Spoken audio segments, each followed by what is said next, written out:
Welcome, everybody, to the second session of our second class of the winter quarter. And we have a great treat today. We have with us Isaac Fruman, who is a professor and director of the Institute of Education of the Higher School of Economics, the National Research University Higher School of Economics in Moscow, one of the, I would say, top 2 or 3 universities in Russia. It's a new university, meaning it was founded in, I think, 1991, and it's a state university, and the Institute of Education is a rather recent phenomenon, but it's probably the largest educational research institute, if you include Russia and Europe, in Europe.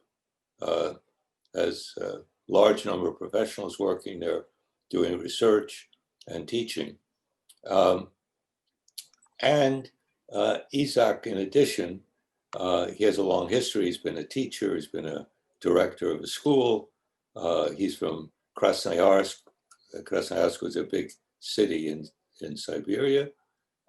And he has worked for the World Bank for some years. And now he's a director of this institute. He's a member of the International Academy of Education. And he won't admit this, but he's probably the main authority on education in Russia, certainly one of the most influential people in education. I don't say anybody listens to him in the government, but he's definitely influential. So, Isaac, with that, we're very, very happy to have you with us and very interested. The students, this is a Brazilian seminar, but the students wanted to have some examples of other countries, what they're doing with a focus on inequality that we're focusing on this term. So please. Thank you very much, Martin. It's my great pleasure to be tonight for me with you. And especially because Stanford Graduate School of Education is one of main partners of our institute. Martin, Eric, Rachel, we met many times and we worked together. My colleagues published papers and I published a book with Martin. So I'm very happy to participate in this very interesting session. And frankly speaking, I think it's a great idea to look at inequality in education issues, not from just, let's say, Western perspective. I have nothing against Western perspective, but Western capitalist democracies have their own history. They have a history of class struggle, ethnic, oppressed ethnic group struggle, etc. But there are other countries in the world.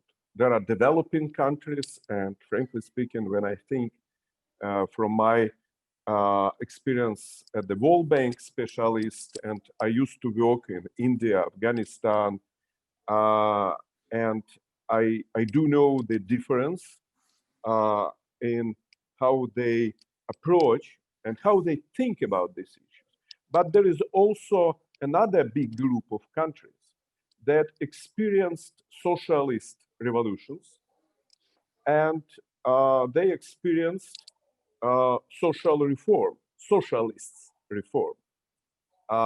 There are probably a few countries like Cuba or North Korea, which still implement this, I would say, Soviet model. I would not put China into the same class. I would rather put China, even my colleagues from China would not publicly agree with me, under the post-socialist countries.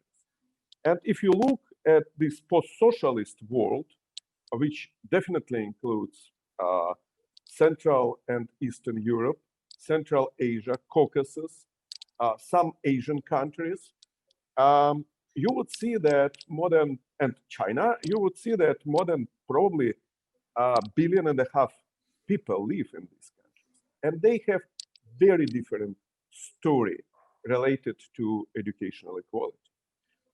These countries, and that's probably would be the main message of my talk, and I would be very interested in your questions and comments on that.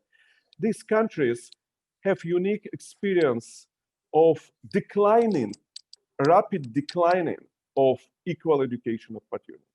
And they have rare experience of forced equalization. And this experience could give us an interesting lessons when we suggest something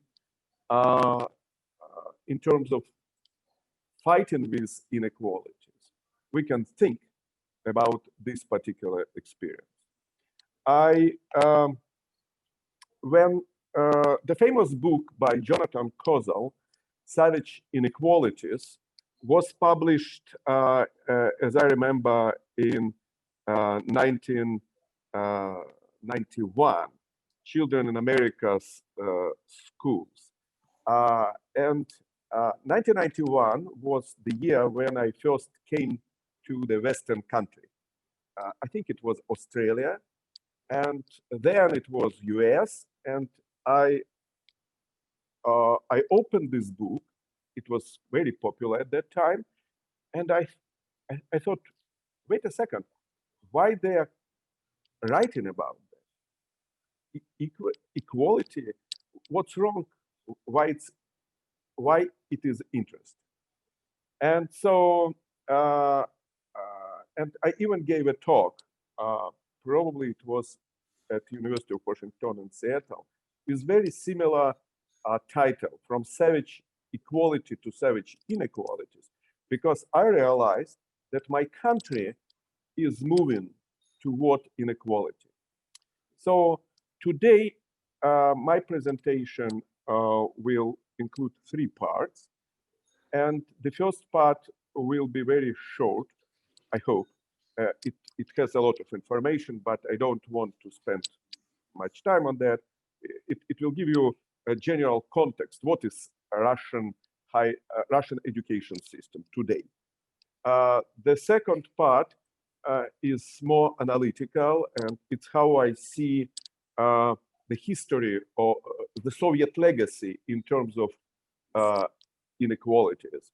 And the last part will be about current Russia, the state of inequalities and policies about around this issue. So, okay, that's a presentation structure. And in the end of each chapter or each part, we'll have an opportunity to have Q&As. So, brief overview of the Russian education, main figures and facts. So, the structure of Russian education is very similar, what you can see in many countries. What's really interesting that Russia is not very rich country. Russia is middle-income country. Now with some devaluation of the ruble, the per capita income is something around $10,000. But despite that, Russia has really, it's inherited universal coverage by school education, and preschool education, what you call K stage, is not mandatory. But 86% of kids from age from 3 to 6 have access or participate in preschool education, which is free or almost free. Primary and middle schools are universal and mandatory for each kid, and they cover 9 years. After after grade 9, there is a fork, and you can go either to high school, which is 2 years, or vocational school.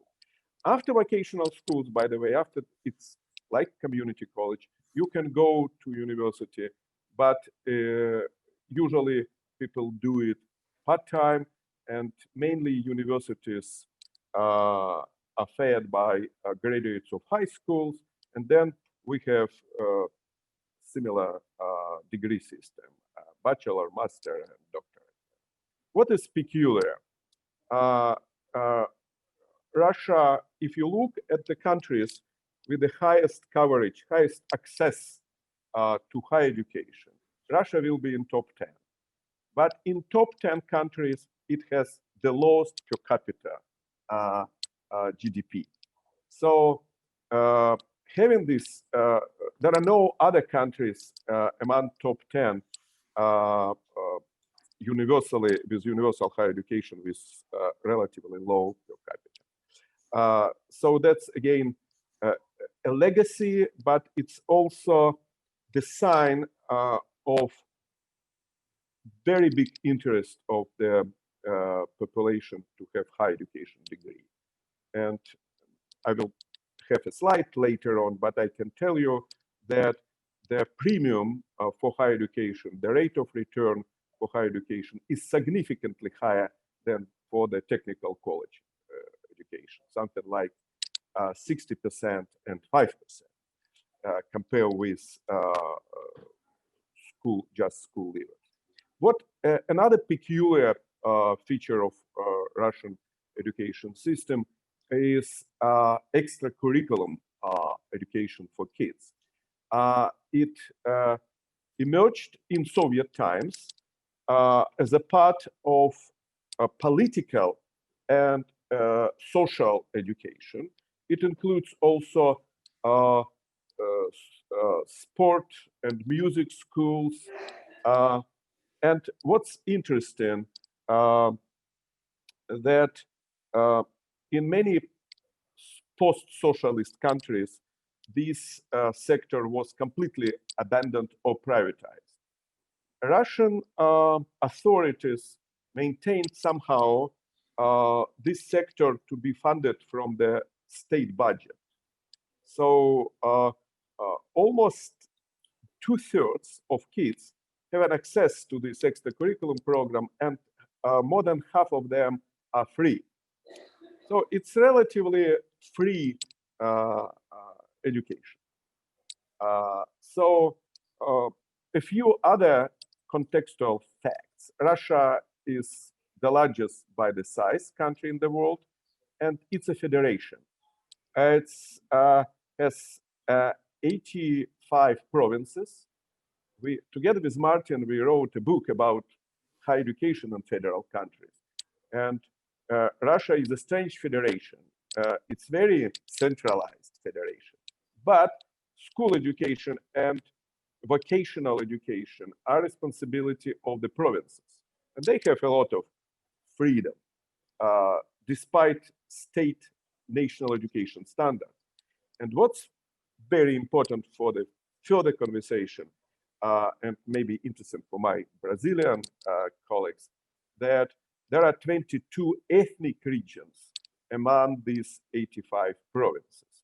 These ethnic regions have different curriculum. They have their national language, ethnic language, and there were a lot of discussions. Should it be mandatory or should it be not mandatory? But that's an important part of the story. The next slide shows the scale of the education system. And it's, again, Russia is not a very big country in terms of population. It's just 150 million compared with the States or China. It's relative, it's much smaller. And it has about 50,000 kindergarten, about 40,000 schools, and you see the figures for higher education. It's together with private institutions in more than 1,000. So again, that's a diagram that shows that very important fact that I mentioned about participation in extracurricular education. And currently the authorities provide more and more money for this extracurricular education. Interestingly, I had a conversation recently with Fernando Reimers from Harvard, and we discussed with him possible institution, how different institutions can help in reducing inequalities. And I mentioned extracurricular education, and he said, no, no, no. Extracurricular education is contributing into growing inequalities in the United States and elsewhere. In Russia, we see that it's an interesting, like for kids from poor families in the States that are very talented, for example, in basketball or football. We see that extracurricular education could be both. It could work for very rich families to increase their comparative advantage, or it can work for poor families to give additional opportunities for talented and motivated kids. Again, as I mentioned, Russia is among leaders in terms of higher education attainment, but in terms of tertiary education, it's this is OECD data. In fact, the World Bank data shows that Russia is a bit behind Korea and Canada, but it doesn't matter. Russia is among leading countries in terms of share of people with tertiary education. And that's very important challenge for the education system, I have to tell you, because yesterday I've got results of very interesting empirical study, very simple. We just compared level of education of teachers and parents in Moscow school. And almost all teachers in Moscow have university degrees, the first university degree. And most of parents also have university degree. But if you look at the quality of universities, and you will see that the selective, there are more and more parents that have degree from very selective universities, and they look at their teachers with some sense of superiority. So that's high share of relatively educated people is an important aspect of our educational reality. Again, on higher education, I mentioned already. And the important, I have to mention that Russian state universities, we have both state and private universities. State universities are better than private universities. Russia didn't manage to get good private universities. But state universities have two flow of kids, incoming students. Best students pay 0, and about half of students, on average, should pay a full tuition. There are no something in between. There is no such thing like in UK, when almost everyone pays, let's say, £9,000. So in this sense, our state universities are not very different from US state universities. The government doesn't support them sufficiently. So what's important to mention that higher education is mass, so the coverage is very big, but it's not uniform. And system of higher education becoming dramatically diverse. For example, our university, it's very easy to show. If you want to attend my university, let's say economics department, and you have and if you are not, if you don't have good grades, you will have to pay, and the cost of economics department at our university is 10 times higher than the cost of similar education in low prestige university. 10 times difference. That's because this university, there is really group of relatively good universities. I don't like rankings, but you can see that this elite group of Russian universities really participate in the ranking game, and it's doing quite well, because 40 universities, again, there are more than 700 public universities, 40 universities have received quota 25% of the total higher education budget in the country. So the budget is divided very unevenly.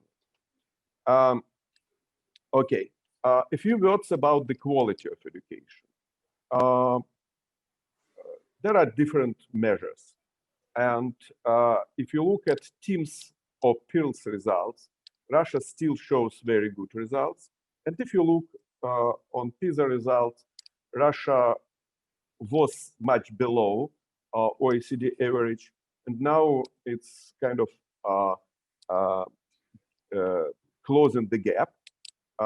But it's we explain, in fact, Martin and I initiated at some point a very interesting study. We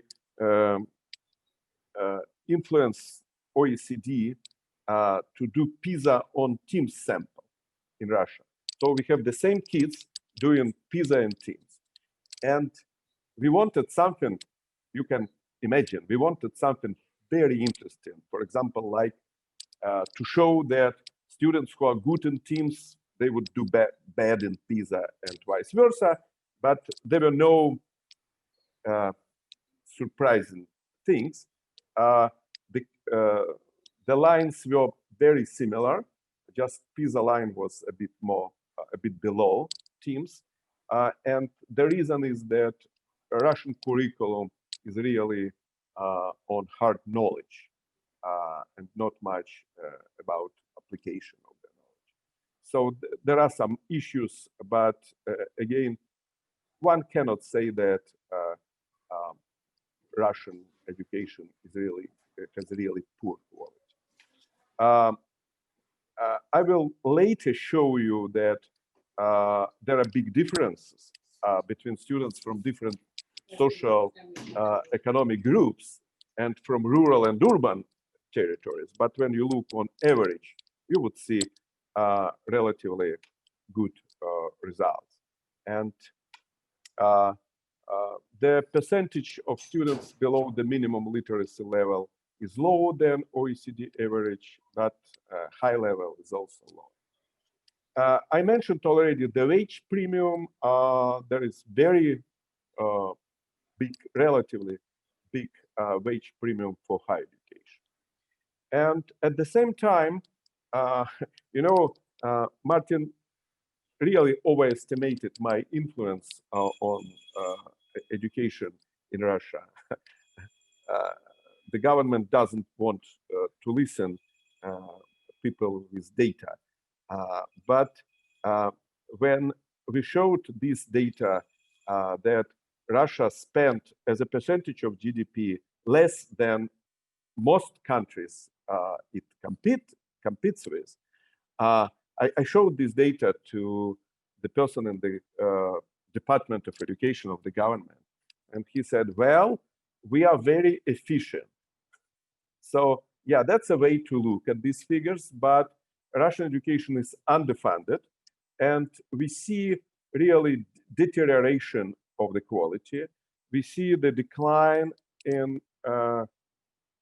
satisfaction of general population by the quality of education. So that's the big picture. And again, I will focus on inequalities in the third part. So if you have questions for this picture, I could probably answer, or you can ask me in chat, whatever you wish. Why, Mark is asking why the decline in state and private higher education in recent years. That's an interesting question. First, it reflects some demographic trends. But what's even more interesting is that there is a growing difference also in vocational education sector. And there are more and more, or relatively more, good colleges. And people think, we study these trends right now, and we see the growing interest to college education, because many families see that universities in their regions do not do good job.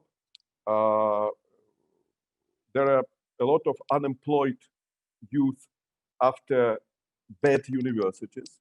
So people think, why don't we send our kid to the college and he or she will receive real vocation? There is another reason that 30% of these kids then go to universities and they don't need to pass national exam. That's important, because national exam in the end of school became really barrier for students. So they kind of try to find ways around that. So there are two reasons. Yeah, thank you. If there are no more questions, I can move to the most intriguing part. So let's talk about Soviet education legacy. I have a question, by the way. Do you know what these red ties mean? Rachel, go ahead, tell us. Well, I had one. Really? Super, yeah. And I just have to say, Isaac, sorry for interrupting, but I'm having flashbacks to my education and my schooling in Romania until I was 14 years old. And I have many stories about the extracurricular stuff that you were talking about. But this is, I was from fourth grade on a pioneer. And when you became a pioneer and you had the red scarf around your neck, you were really an important person. And I do actually remember the moment in this is ridiculous. I'm sorry. I do remember the moment when my class was standing in front and we got this red scarf around our neck. So thank you for that, Isaac. Thank you. Thank you. Interestingly enough, the very idea of this scarf and of Mark, you would like to add something, or you just applaud us? Yeah, I see. So the very idea of this special scarf came from Boy Scouts. In fact, the founder of this organization, Young Pioneers, wrote an interesting article, what we have to learn from Scouts. But again, this organization, like other political organizations of young people, were universal and mandatory. So that's very important characteristic of Soviet education legacy. And again, I'm not socialist, and I know a lot of bad things about Soviet legacy, but it's important to mention that in 1920, Lenin signed a decree to create an emergency commission, for elimination of illiteracy. And their program to eliminate illiteracy was in place, I guess, for 8 years, and it was fantastically successful. And why? And very idea of this literacy program was to empower people. In fact, when I first read The Pedagogy of Oppressed by Paulo Freire, I saw a lot of similarities between the idea of empowerment, but Freire definitely, he learned some lessons, and he mentioned the critical consciousness. Here, and that's important thing, the literacy was a tool for ideological indoctrination rather than building the critical consciousness. But again, in terms of literacy, it was a big success. Second important feature of Soviet curriculum, and in Martin's book about Cuban education, he demonstrated very similar features. The industrial organization of learning with centralized rigid curriculum. I do remember my conversation with former Soviet deputy minister of school education, and she was very proud. She said, she showed me a book, textbook in geography, I guess, and she said, I'm in Moscow. Knew what page today is read or is studied by students in every corner of Soviet Union. So that's idea to have universal curriculum and mandatory curriculum, and teachers trained to teach this particular curriculum. This idea obviously allowed to have a huge economy of scale, And for example, the textbook publisher published at that time, if I remember correctly, some textbooks were published in 10 million copies in 1 year. So it was very profitable thing, but it helped, and Martin again showed it in his book on Cuban education. It helped really to go to reach some relatively high standards for all students. But again, it dramatically reduced freedom, what to teach and what to learn. Also, especially initially, Soviet education was aimed not just in equalization or given equal access to some groups, but it was more, I would say, severe social engineering, and it included not just support, not just affirmative actions in favor of working class. That's a famous painting called "Working Class Youth Going to University." But this social engineering included negative discrimination for elites. So there were not just quotas for poor kids, but there were quotas for kids from the former bourgeois, former rich and privileged families.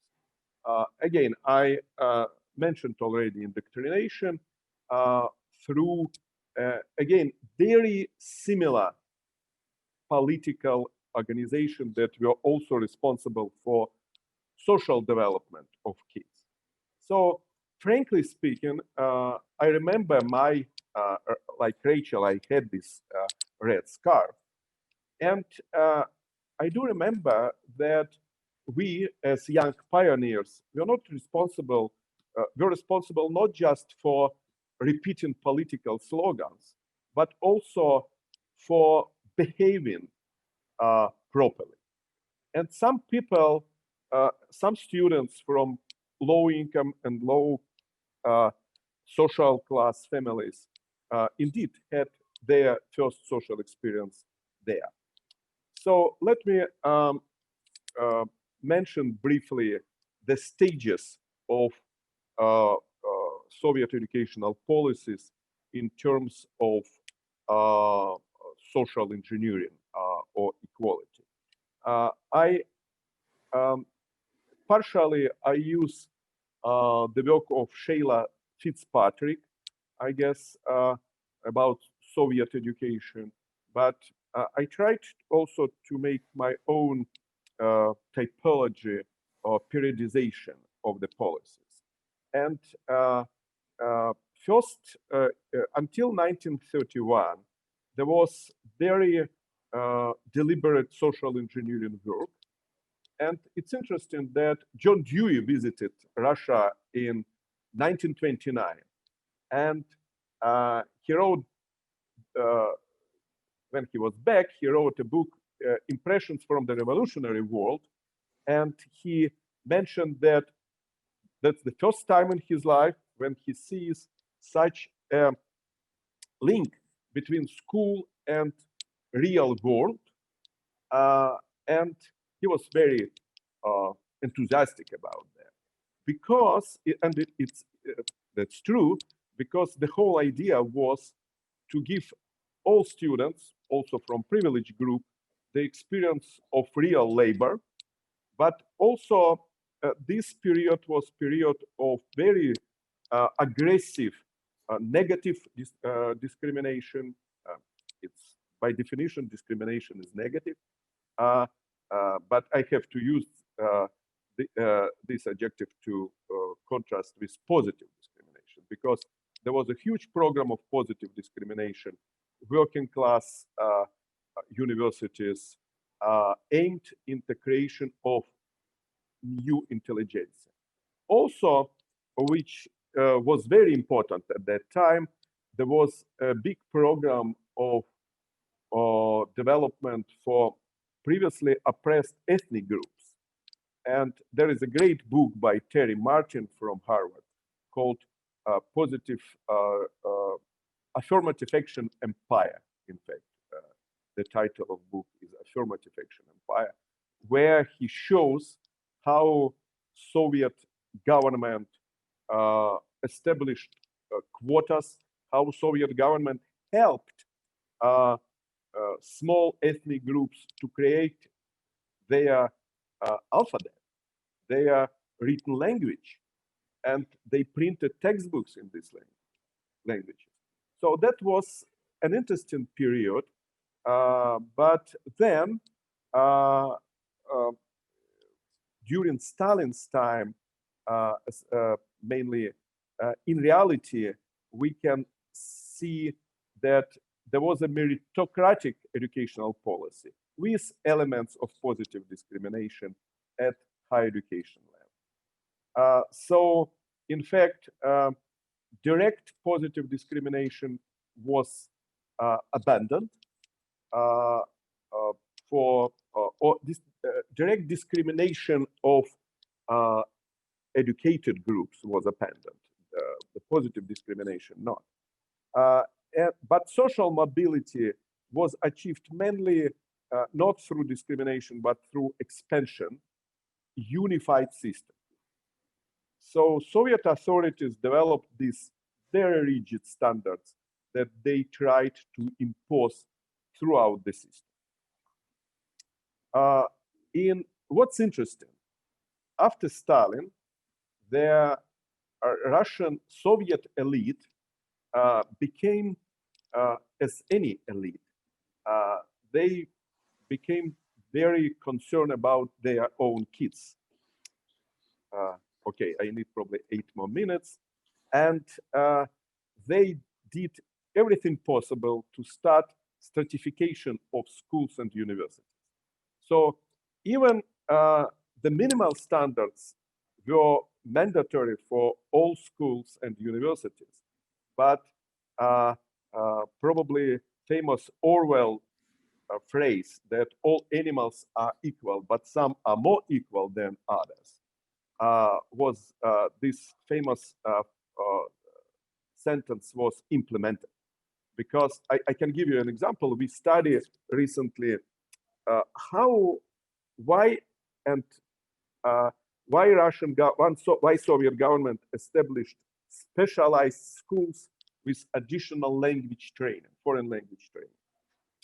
And we found that indeed it happened when the competition to higher education increased, and the decision was made to create such schools in big cities. And surprise, surprise, these schools were the schools where kids of local elites study. So they created a kind of backdoor for their kids. The next period till 1991 was again the period of some deterioration of this forced equality. But again, the uniformity and which I call savage equity still existed. And again, there were no alternatives. There were no private provision, etc., etc. So again, the big picture is initially very high level of discrimination and standardization, gradually diversification, and but still, till very end of Soviet system, there was relatively low influence of socioeconomic status on academic achievement. What we have now? Now we have, so immediately in 1991, what we got? We have free choice of schools. Many schools started to select students, and diversification of schools grew. And obviously, private schools appeared, and private universities, etc. Frankly speaking, I was very much in favor of this diversity, etc., etc. And I do remember I had a conversation with Eric Berliner, it looks like, from Arizona. He came to Moscow and he said, more differentiation you have, more inequality you have. But, you know, for me and for my colleagues, differentiation or diversity was what we fought for, what we struggled for. It was a sign of democracy. So that's, you see, there is real tension between this Soviet-style uniformity and openness and choice in terms of inequality. So what we have now, we have, I would call, again, I would see 2 periods. First 20 years, we call triumph of inequality. And I can give you many examples. We observed very high impact, growing impact of socioeconomic status in academic achievement. And Russia in general became very unequal society. The Gini coefficient in Russia is the same as in the United States. So again, and having a lot of educated families doesn't help to keep inequality low. So we see more and more differentiation of schools by level of education of their parents. You cannot imagine, even now I have, before the school year starts, I receive tens calls from parents, from friends of parents, of different parents, how to help to go to specific schools, to get into specific schools. So, and as a result of these first 20 years, we see that, I'm sorry, we use similar social status and social well-being index as interchangeable. But again, the story behind this picture is very simple, that teachers in schools with educated parents tend to have higher education, higher level of education. Schools with specialized classes tend to have more kids in from educated families. And you can see that the share of resilient students in Russia is lower than OECD average. So today we see that, for example, if you have parents with university degree, 84% of these families, kids from these families, enter universities. And if you look at families without university degree, you see that only 32% of these kids go to school, go to university. So we have many of these indicators of growing inequality. We see, for example, if you finish a school, and this is very similar what you have to what you have. If you finish the school with ACT or unified exam grades, let's say 90, and your peer, your classmate also has 90. And if you have educated family, you will go to very selective university. And if you don't have, you will go to less selective university. Even you both can go to selective university. So how, and PISA results also support the growing, these emerging differences between kids from different social economic classes. And if you add rural and urban territories, you will see even more dramatic picture. And people notice that. So that's the results of public opinion surveys. The diagram terrible because the difference between 53% and 63% is not as big as it shows, but still we see that more and more people in Russia realizes that the education becoming less and less accessible. So in 2012, as Martin mentioned, we tried to influence the policies. And by the request of Putin's government, we provided a lot of data trying to show the problem. And indeed, he wrote very strong message that children should not be held hostage to the social or cultural status of their family. But unfortunately, they were just slogans in the absence of regulatory mechanisms and resources. And it's a very interesting question, why? The only area where the government did really serious job to reduce the differences in quality, especially in school education, it was rural schools, small rural schools in remote areas, indeed. But otherwise, during these 10 years, or almost 10 years, we didn't see significant policy measures aimed into reducing inequalities.